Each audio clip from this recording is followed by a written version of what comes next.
சேலம் மாத்தூரில் நாம் இதுவரை கேள்விப்பட்டிராத புது வகையான ஒரு ஏமாற்று வேலை நடந்திருக்கு. தாசில்தார் ஆஃபீஸ்லேருந்து பேசுகிறோன்னு சொல்லி கிராமப்புற பெண்கள்கிட்ட புது வகையான வைரஸ் பரவுது, மொட்டை அடிச்சுக்கிட்டால் தலைமுடி வழியாக பரவும், மொட்டை அடிச்சுக்கிட்டால் இந்த நோய் பரவாது அப்படின்னு சொல்லி மொட்டை அடிச்சுக்கிற முதல் 20 பேருக்கு 15,000 ரூபா பணம், பெண்கள்னால் 15,000 ரூபா ஒரு ஆளுக்கு, முதல் 20 பேருக்குன்னு சொல்லி ஃபோன் பண்ணியிருக்காங்க. நாங்கள் தாசில்தார் ஆஃபீஸ்லேருந்து பேசுகிறோன்னு சொல்லி பணத்தை எடுத்துகிட்டு வந்துக்கிட்டே இருக்கோம் அப்படின்னு சொல்லியிருக்காங்க. இதை நம்பி 2 பெண்கள் தலைக்கு உள்ளூரில் ஆள் ஏற்பாடு பண்ணி மொட்டை அடிச்சிட்ருக்காங்க. அதன் பிறகு தாசில்தார் ஆஃபீஸ்லேருந்து வரலன்னொடனே இது ஒரு ஏமாற்று வேலை அப்படின்னு சேனல்களில் அவர்கள் புகார் சொன்ன வீடியோக்கள் வந்துருந்துச்சு.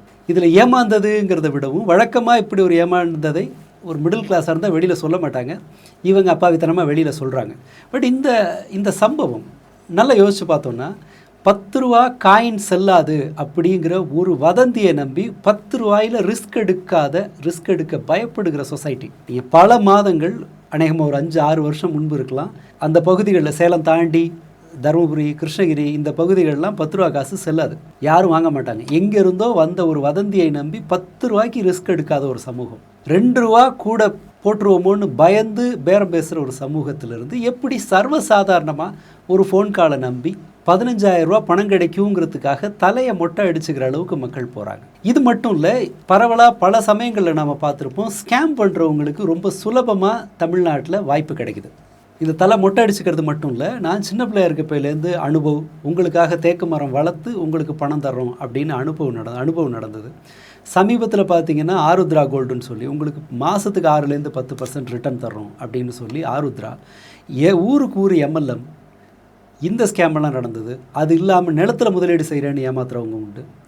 பல்வேறு ட்ரேடிங்கில், ஆன்லைன் ட்ரேடிங்கில் உங்களுக்கு பணம், ஃபாரெக்ஸ் ட்ரேடிங்கில் பணம் அப்படின்னு சொல்லி பல்வேறு சமயங்களில் நாம் இந்த ஸ்கேமோட கணக்கை எடுத்தோன்னா மேபி அது தமிழ்நாட்டோட ஓராண்டு பட்ஜெட்டை விட பல மடங்கு அதிகமாக இருக்கலாம் ஒட்டுமொத்த ஸ்கேமோட வரலாறை பார்த்தா.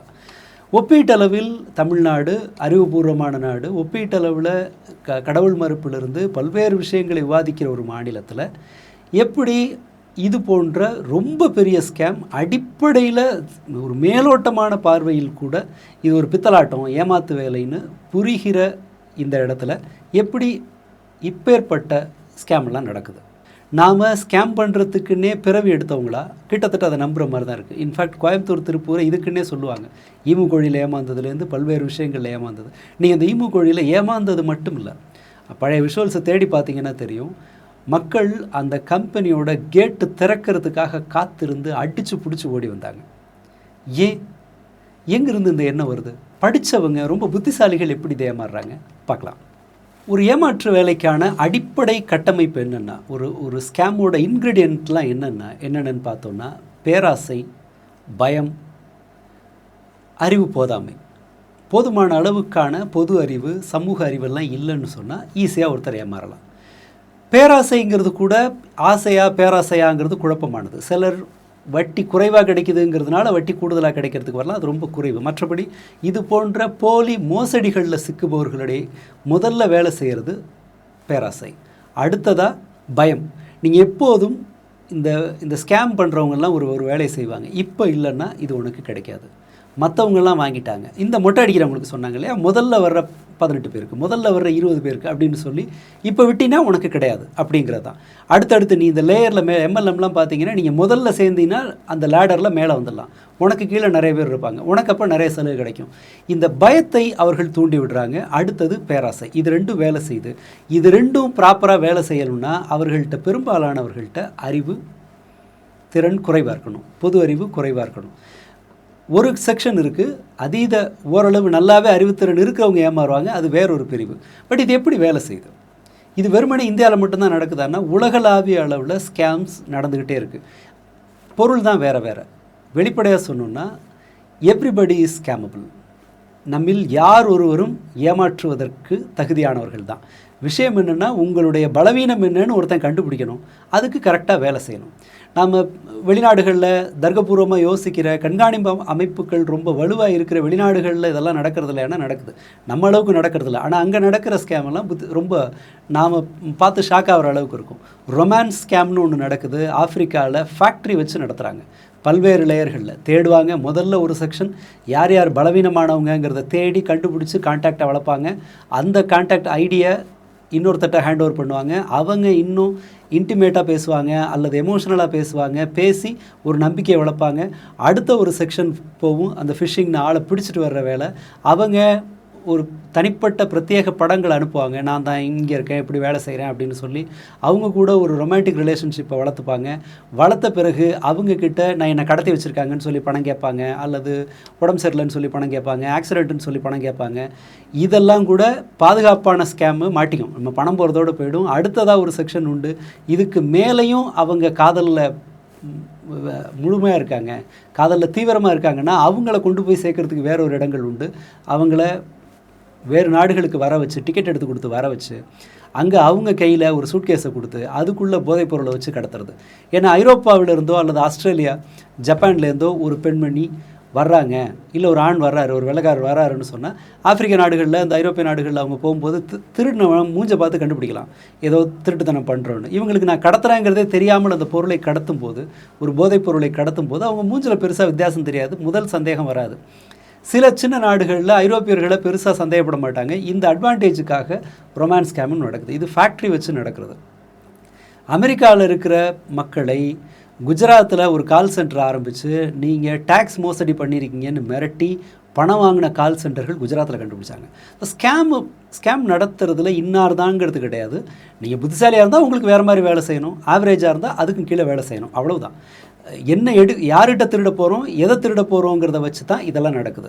இதில் நம்ம நாட்டில் பார்த்தோன்னா ரொம்ப நல்லா படித்தவங்க, பல கோடிக்கு சொந்தக்காரங்க டிஜிட்டல் அரெஸ்ட்டுங்கிறதுல மாட்டுவாங்க. செய்தி நியூஸ் சேனல் பார்க்குற எல்லாருக்கும் இந்த செய்தி தெரியும், டிஜிட்டல் அரெஸ்ட்டுன்னு ஒன்று சட்டப்பூர்வமாக கிடையாது அப்படின்னு சொல்லி. ஆனாலும் டிஜிட்டல் அரெஸ்ட்டில் 14 கோடி, 24 கோடி, 1.5 கோடி, 50 லட்சம்னு இழந்தவர்கள் உண்டு. அதற்காக தற்கொலை வரை சென்றவர்கள்லாம் உண்டு. இங்கே அத்தனை பேரும் படித்தவங்க, செய்தியோடு ரொம்ப க்ளோஸ் அக்சஸ் இருக்கவங்க. இதெல்லாம் ஏமாற்று வேலைன்னு உணர்ந்து கொள்ள இடத்துல இருக்கிறவங்களுக்கு இதெல்லாம் நடக்குது.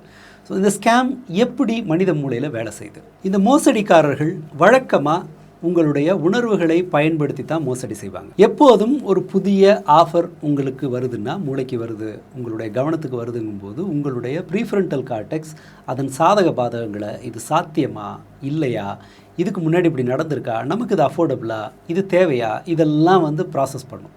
பட் மூளையில் நம் உணர்வுகளை கட்டுப்படுத்துகிற அமிக்டலா ரொம்ப வலுவானது.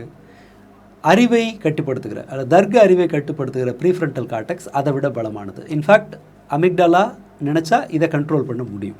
ஸ்கேமர்ஸ் என்ன பண்ணுறாங்கன்னு சொன்னால், முதலில் உங்களை உணர்வுபூர்வமாக நெருங்குறாங்க. இந்த பாருங்கள், அவர் உங்களை மாதிரி இருந்தார், அவர் வளர்ந்துட்டார்.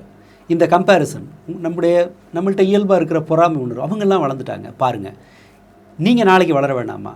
இந்த கில்ட்டியை இன்னொரு பக்கம் வளர்க்குறது. நீங்கள் உங்கள் குழந்தைங்க நாளைக்கு நல்லபடியாக இருக்க வேணாமா, நல்ல ஸ்கூலில் படிக்க வேணாமா, அப்படிங்கிற மாதிரியான அடுத்த கட்ட அம்புகள்.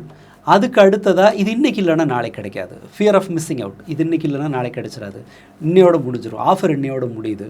இதை போன்ற பல்வேறு விஷயங்கள், அது ஒரு பொருளுக்கும் ஒரு மாதிரி இருக்கும். நீங்கள் மிஸ் பண்ணிடுவீங்கிற பயத்தை தூண்டுவது, அல்லது உங்களுக்கு ஏதோ பெருசாக கிடைக்க போகுது அப்படின்னு இன்னொன்று ஒரு பேராசையை உங்களிடம் தூண்டுவது. பேராசைனா நம்முடைய ரிவார்ட் சிஸ்டம், பொருள் தான் கிடைக்கிறல்ல, வெறுமனே ஆசை வார்த்தை எப்படி ஒரு ஸ்கேமை நோக்கி ஒருத்தனை ஏமாற வைக்கும் அப்படின்னு கேட்டால், மூளைக்கு ஒரு ரிவார்டு கிடைச்ச பிறகு தான், அதாவது உங்களுக்கு நீங்கள் வெற்றி அடைந்தோ அல்லது உங்களுக்கு ஒரு பொருள் கிடைச்சி தான் உங்களுடைய மூளை டோபமைனை உற்பத்தி பண்ணணும்னு அவசியம் இல்லை. அது உங்களுக்கு ஒரு எதிர்பார்ப்பை தூண்டி விட்டுச்சுன்னா, ஒரு நல்ல விதமான எதிர்பார்ப்பை தூண்டி விட்டுருச்சுன்னு சொன்னால் அதுவே டோபமைன் உற்பத்தி அதிகரிக்கும். டோபமைன் உற்பத்தி அதிகரிக்கிற அதே நேரத்தில் இன்னொரு சைடு அவங்க உருவாக்குகிற பயம், அது உங்களுடைய கார்டிசோல் லெவலை அதிகரிக்கும். இது ரெண்டோட பேலன்ஸும், இது ரெண்டுக்குமான அந்த சண்டையில் நம்முடைய தர்க்க அறிவு வேலை செய்யாமல் உணர்வு தர்க்க அறிவை கட்டுப்படுத்தும். இப்போ என்ன நல்லா நடக்கும்? இப்போ ஒரு ஸ்கேமர்கிட்டேருந்து வர்றது என்னவாக இருக்கும்? அங்கே பாருங்கள், இந்த ஒரு பெரிய வேலையில் இருக்கிறவங்க, ஒரு சாஃப்ட்வேர் இன்ஜினியர் இதை பண்ணுறாரு பாருங்கள், ஒரு ஸ்கூல் டீச்சர் இதை பண்ணுறாரு, அல்லது ஏதோ ஒரு கவர்மெண்ட் எம்ப்ளாயி, இல்லை ஒரு பெரிய ஆஃபீஸரு, இந்த மாதிரியான ஆட்களை. இதுக்காக தான் இவங்க பெரிய பெரிய நடிகர்களோட படம் எடுத்துக்கிறது, விழாக்களுக்கு அவங்களெல்லாம் கூட்டிகிட்டு வருது. அப்போது உங்கள் மூளை உங்களை எப்படி கன்வின்ஸ் பண்ணணும்னா, ஓகே அவங்களே பண்ணியிருக்காங்கல்ல, ஃப்ராடுன்னா அந்த மாதிரி ஒரு நடிகர் இங்கே நடிப்பாரா, ஃப்ராடாக இருந்தால் எப்படி ஒரு டீச்சர், ஸ்கூல் டீச்சர் 1000 பேருக்கு பாடம் நடத்துகிறவர் அவர் எப்படி இங்கே வந்து சேருவார் இப்படின்னு உங்கள் மூளை உங்களை கன்வின்ஸ் பண்ணும். பட் விஷயம் நடக்கிறது என்னென்னா, இங்கு உங்கள் உணர்வுகள் தூண்டப்படுவதனால முன்மூளை புரணி பலவீனமாகுது. அதனால் இந்த சமாதானத்துக்குள்ளே இந்த மூளை போகுது. ரொம்ப பெரிய புத்திசாலிகள்கிட்டையும் இதே தான் நடக்குது. அவர்களோட மூளை என்ன செய்யணும், இவ்வளோ விஷயம் தெரிஞ்ச என்ன வந்து ஏமாற்றுவாங்களா, போலீஸ்காரங்க ரிலேட்டிவ் இருக்காங்க, போலீஸ்காரங்க வீட்டில் நான் இருக்கேன், என் வீட்டில் போலீஸ் இருக்குது, ஏதோ ஒன்று இந்த மாதிரி என் வீட்டில் இவ்வளோ பெரிய ஆஃபீஸருங்க இருக்காங்க, என்ன வந்து ஒருத்தன் இப்படி தைரியமாக ஏமாற்றுவோம், அப்போ இது உண்மையாக தான் இருக்கும் அப்படின்னு உங்கள் மூளை உங்களை ஏமாற்றும். பட் நடக்கிறது என்னென்னா, உங்களை உணர்வுபூர்வமாக ஹைஜாக் பண்ணியிருக்காங்க அப்படிங்கிறது தான் அங்கே நடந்திருக்கிற விஷயம். புத்திசாலிகள்கிட்ட நடக்கிற இன்னொரு பிரச்சனை என்னென்னா, அவர்களை அவங்களோட அறிவுத்திறன் மீது ஓவர்லோட் பண்ணுவாங்க. பல்வேறு ஃபேக்டர்ஸை இங்கே அங்கே இங்கே எங்கெங்கன்னு கொட்டும்போது மூளை அந்த ஓவர்லோட் ஆகும். ஓவர்லோட் ஆன பிறகு அது எமோஷனலாக ப்ராசஸ் பண்ணும், அதிகமாக தர்க்க ரீதியாக ப்ராசஸ் பண்ணாது. இது ஒரு காரணம். அதனால தான் அவங்க பல்வேறு ஃபேக்டர்ஸை கொண்டு வந்து திணிப்பாங்க. நீங்கள் ஏதோ ஈவன் ஒரு படிப்பை கொண்டு வந்து உங்கள் மூளையில் உங்கள் பிள்ளை இதை படித்தா ரொம்ப பெரிய ஆள் ஆகிடும் அப்படின்னு திணிக்கிறவங்களோட பேட்டர்னை கூட பாருங்கள். இப்படி நடக்கும் அப்படி நடக்கும், அவங்க செஞ்சுருக்காங்க இவங்க செஞ்சுருக்காங்கன்னு சொல்லிட்டு உங்களுடைய அறிவை ப்ராசஸ் பண்ணுற மூளைக்கு ஓவர்லோட் கொடுப்பாங்க. அது ஓவர்லோடை விரும்பாதுங்கிற போது உடனடியாக ஜட்ஜ்மெண்ட்டுக்கு போகும். அறிவியலாளர் சைக்காலஜிஸ்ட் கார்ல் யங்கோட ஒரு ரொம்ப பிரபலமான ஒரு ஸ்டேட்மெண்ட் உண்டு. மக்கள் ஏன் சிந்திக்கிறது இல்லைன்னா, சிந்திக்கிறது கடினமானது, ஜட்ஜ்மெண்ட் ஈஸி. ஸோ அதனால தான் சுலபத்தில் மக்கள் ஜட்ஜ்மெண்ட்டுக்கு ஜம்ப் பண்ணுறாங்க. அதே தான் இங்கேயும் நடக்குது. உங்கள் அறிவை அதிகமாக ஓவர்லோட் பண்ணும்போது நீங்கள் ஆட்டோமேட்டிக்காக ப்ராசஸ் பண்ணுறதை குறைச்சிட்டு எமோஷனலாக எதிர்வினையாற்ற ஆரம்பிப்பீங்க. ஸ்கேமர்ஸ் ஜெயிக்கிற இடம் அதுதான். எம்எல்ஏ மாதிரியான பெருங்கூட்டத்தை திரட்டி ஸ்கேம் பண்ணுறவங்க, நம்ம முன்னாடியே சொன்ன மாதிரி அது ஒரு பிரமிடு உருவாக்குறோம். முதல்ல வர்றவங்களுக்கு அதிக பணம் கிடைக்கும், நீங்கள் நிறைய பேரை சேர்க்க உங்களுக்கு நிறைய பணம் கிடைக்குங்கிற மாதிரியான ஆசையை தூண்டுறதுக்கு அடுத்ததாக இங்கே ஒர்க் அவுட் ஆகிற இன்னொரு தியரி என்னென்னா, இந்த மிரர் நியூரானை பயன்படுத்துறது. இவங்க சுற்றி இருக்கிற எல்லாரும் ஒரு விஷயத்தில் உறுதியாக நம்புகிறாங்க, அதில் ரொம்ப கான்ஷியஸாக இருக்காங்க, அது சக்ஸஸ் ஆகிடும்னு அவங்க உறுதியாக நம்புகிற போது ஆட்டோமேட்டிக்காக நீங்களும் அந்த நம்பிக்கைக்கு ஆட்படுவீங்க. ஒரு காரணம் இருக்கணும்னு அவசியம் இல்லை, எல்லாரும் போனால் நல்லா தானே இருக்கும். ஒரு எமர்ஜென்சியில் நாம் எல்லாரும் போகிற திசையில் ஓடுறது தான் சேஃப், எல்லாரோட இருக்கிறது தான் பாதுகாப்பானதுன்னு மூளை நம்பும். ஸோ ஒரு பெரிய மாசான கூட்டம் ஒரு விஷயத்தை நம்பும்போது, ஆமாம் அப்படின்னு சொல்லும்போது, அந்த மேடையில் ஏறி பேசுகிற ஒருத்தருடைய கருத்துக்களை அப்படியே நம்பும்போது நாமளும் ஆட்டோமேட்டிக்காக அதை தலைப்படுவோம். சாமியார்கள்ட்ட ஒர்க் அவுட் ஆகிற தியரியும் தான். இந்த கோயிலுக்கு போயிட்டு வந்தால் எல்லாமே நல்லா நடக்கும். இப்போ கூட திருவண்ணாமலையில் ஒரு சாமியார் யாரோ ஒருத்தர் சொன்னதை நம்பி தான், ஒரு பிள்ளையார் கோயில் இந்த இடுக்கு வழியாக உள்ளே புந்து வெளியில் வந்துட்டால் பாவம்லாம் போயிடும், சொர்க்கத்துக்கு போயிடலான்னு ஆந்திராவில் ஒரு சாமியார் கிளப்பி விட்ட, இல்லை ஜோசியக்காரன் கிளப்பி விட்ட ஒரு வார்த்தையை நம்பி தான் என்னன்னே தெரியாத மறுபிறவிக்கு, இல்லை இவங்க சாவ போகிறதுக்கு பாவத்தை கழுவுறதுக்காக அந்த இடுக்கு வழியாக உள்ளே போய் நேற்று முந்தானால ஒரு ஆள் செத்து போயிருக்காரு, இன்னொரு அம்மா மாட்டிக்கிட்டு கஷ்டப்பட்டு வெளியில் எடுத்திருக்காங்க. ஸோ ஸ்கேம் நடக்காத இடம்னு கிடையாது. பக்தியில் ஈவன் பணம் தாங்கிறது கிடையாது. பல்வேறு விஷயங்களில் இந்த ஸ்கேமுங்கிறது நம்முடைய மூளையில் அடிப்படையாக இருக்கிற பலவீனங்களை பயன்படுத்தி கொண்டு நடப்பது. ஃபைனல் பார்ட், சரி இதெல்லாம் நடக்குது, இயல்பாக நடக்குது, உலகம் ஃபுல்லாக நடக்குது, என்ன செய்யலாம்? முதல்ல நம்ம எல்லாருமே ஸ்கேமபிள் அப்படிங்கிறத உணரணும். நம்ம முட்டாளோ புத்திசாலியோ, நம்மளை எப்படி ஸ்கேம் பண்ணுறது, நம்மள்கிட்ட ஸ்கேம் பண்ணுறதுக்கு ஏதோ ஒன்று இருக்கணும், நம்மகிட்டேருந்து பறிச்சுட்டு போகிறதுக்கு அவர்களுக்கு ஏதோ ஒன்று இருக்கணும். நம்முடைய பலவீனத்தை அவங்க கண்டுபிடிச்சாங்கன்னா ஸ்கேம் பண்ணுறது சுலபம். இப்போது எப்படி இதிலிருந்து தப்பிக்கிறது அப்படின்னு சொன்னால், 2 அடிப்படையான விஷயம். பொது அறிவை வளர்த்து கொள்வது. இதில் வெறுமனே பொழுதுபோக்கு, ஒரு சின்ன சர்க்கிளுக்குள்ளே மட்டும் வாழ்கிறது, இது எல்லாத்தையும் ஃபாலோ பண்ண நாம் திருடுவதற்கான வாய்ப்புகள் அதிகமாகிட்டே இருக்கும். நம்மகிட்டேருந்து அவங்க திருடுறதுக்கான வாய்ப்பு, நாம் திருடுறதுக்கு இல்லை, நம்மிடமிருந்து திருடுவதற்கான சான்ஸை நம்ம நிறைய கொடுக்குறோன்னு அர்த்தம். சோஷியபிளாக இருக்கும், நிறைய பேரோடு பழகிறோம், நமக்கு இன்புட் நிறைய கிடைக்குது, தொடர்ந்து சமூகத்தில் நடக்கிற விஷயத்தை அப்டேட் பண்ணிக்கிறாங்கும் போது சின்ன சின்ன விஷயங்களில் அல்லது இந்த மாதிரியான பெரும் மோசடிகளில் நம்மளை உள்ளே இழுக்கிறது சிரமம். ஏன்னா அறிவு தான் இதிலிருந்து தப்பிக்கிறதுக்கான முதல் ஆயுதம். 2வது பேராசை, பயம், இது 2ம் நம்முடைய கட்டுப்பாட்டில் இல்லை, அது வெளியில் இருக்கலாம். இதை ஹேண்டில் பண்ணுறதுக்கு ஒரே வழி என்னென்னா, இது போன்ற ஒரு சின்ன லெவலில் இப்போ 500 ரூபா வரைக்கும்னா என்னால் போனால் போயிட்டு போகுதுன்னு விட முடியும்னா உங்களை 500 ரூபா லிமிட்டை வச்சுக்கலாம். அதுக்கு மேலே ஒரு விஷயத்தை இன்வெஸ்ட் பண்ணணுன்னோ அல்லது அதற்கு மேலே ஒரு விஷயத்தில் பரவசத்துக்காக செலவு செய்கிறவங்கும் போதோ அதை ஒருத்தட்டையோ 2 பேர்ட்டையோ கன்சல்ட் பண்ணுறது நல்லது. உங்கள் சர்க்கிளில் இருக்கிற ஓரளவு அறிவுபூர்வமாக யோசிக்கிறவங்களை அணுகிறது நல்லது. அப்போது ப்ராசஸ் 2 பேரோடு விவாதிக்கும் போது உங்களோட உணர்வு போர்ஷன் வேலை செய்யாது, நீங்கள் தர்க்க ரீதியாக அதை முடிவு பண்ணுவீங்க. அப்போது இதில் சரியான ஒரு முடிவுக்கு வர முடியும். இன்னொருத்தர் எச்சரிக்கும் போது நீங்கள் எமோஷனலாக ஒரு விஷயத்தில் ட்ராப் ஆகிறது குறையலாம். பட் இந்த விஷயத்தில் நம்மளை மாதிரியே இருக்கிற ஒருத்தர் இல்லை, இது எல்லாத்தையும் ஓரளவு விமர்சனம் செய்யக்கூடிய ஒரு நபரை நம்ம சர்க்கிளில் வச்சுக்கிட்டு அவங்கள்ட்ட விவாதிக்கும் போது நல்லது. பேராசையோ பயமோ சுலபத்தில் போகாது, அது வேற விஷயம். ஆனாலும் கூட வழக்கத்துக்கு மாறான அல்லது நடைமுறையில் சாத்தியமில்லாத ஒரு ஆஃபர் வருதுன்னு சொன்னால் அது 100% ஏமாற்று வேலையாக தான் இருக்க முடியும். இதை நாம் மூளையில் எழுதி வச்சுக்கிறது தான் நல்லது. ஏன்னா உங்களை தேடி வந்து உங்களுக்கு லாபம் கொடுக்கணுங்கிற தேவை யாருக்குமே கிடையாது. இந்த அடிப்படை அதனால தான் ஒரு குழுவாக செயல்படுறது நல்லது அப்படிங்கிற. இன்னொருத்தர் உங்களை எச்சரிப்பாங்க. வழக்கமாக இந்த போன்ற ஸ்கேமர்ஸ் எல்லாருமே செய்கிறது என்னென்னா, மற்றவர்கள்ட்ட சொல்லாதீங்க, அவங்க வைத்தறிச்சல் படுவாங்க. இப்போ நம்ம சீரியல் பார்த்து அல்லது சோஷியல் மீடியா இன்ஃப்ளூயன்ஸில் நாம் எப்போதுமே நமக்கு பொறாமை இதெல்லாம் அது தூண்டிக்கிட்டே இருக்குங்கிறதுனால நாம் வழக்கமாக இன்னொருத்தட்ட சொல்ல மாட்டோம். ஸ்கேம் பண்ணுறவங்களும் இன்னொருத்தட்ட சொல்லாதீங்கன்னு சொல்லுவாங்க. பட் அடிப்படை விதி என்னென்னா, நாம் பகிர்ந்துக்கிறதுக்கு ஒரு பெரிய சர்க்கிள் இருக்குது, அல்லது குறைஞ்சபட்சம் நம்பகமான ஒரு 5-6 பேர் இருக்காங்கன்னும் போது நம்மளை ஏமாத்துறதுக்கான வாய்ப்பு ரொம்ப குறைவு. அடுத்ததாக, ஒரு வேளை நீங்கள் ஏமாந்துட்டேங்கிற சந்தேகம் வந்துருச்சுன்னு சொன்னால், ஏமாறுறதை அவமானமாக நினைக்காம உடனடியாக வேற ஒருத்தர் டிஸ்கஸ் பண்ணுங்கள். இது அவமானமாக நினைக்கும் போது நாம் 2 தப்பு பண்ணுவோம். ஒன்று, மேலே நம்முடைய இந்த பரவச எண்ணம் மேற்கொண்டு இன்வெஸ்ட் பண்ண வைக்கும். அதர்வைஸ் இதில் நம்ம சொல்லதை மறைக்கும் போது இந்த ஏமாத்துக்காரர்கள் இன்னொருத்தட்ட போவாங்க. அண்ட் கூட இருக்கிறவங்களில் பெரிய பணம் படைச்சவங்க, பெரிய வேலையில் இருக்கிறவங்க, இவங்க எல்லாரும் ஒரு வேலையை செய்கிறாங்கங்கிறதுனாலேயே அது ஏமாத்துறது இல்லை, அது ஏதோ இயல்பானது, அது நம்பகமானது அப்படின்னு நம்ப தேவையில்லை. முன்பே நாம் விவாதித்ததை போல் எல்லாருமே ஸ்கேமபிள் தான். இதில் விதிவிலக்கானவர்கள் யாருமே கிடையாது. ஸோ இந்த அடிப்படை விதிகள், அதையும் தாண்டி நாம் ஏமாறலாம்.